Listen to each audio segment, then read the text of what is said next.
Marinate दही fish gravy.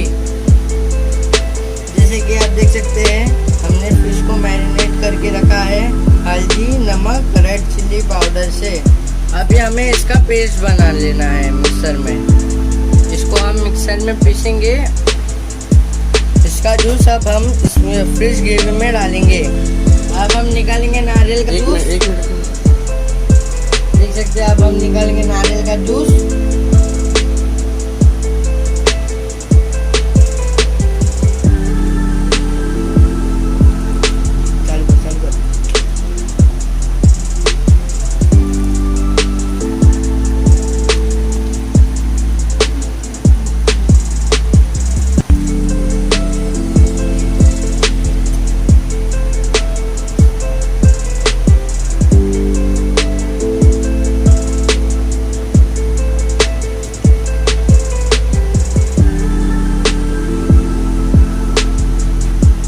मच्छी fry करेंगे।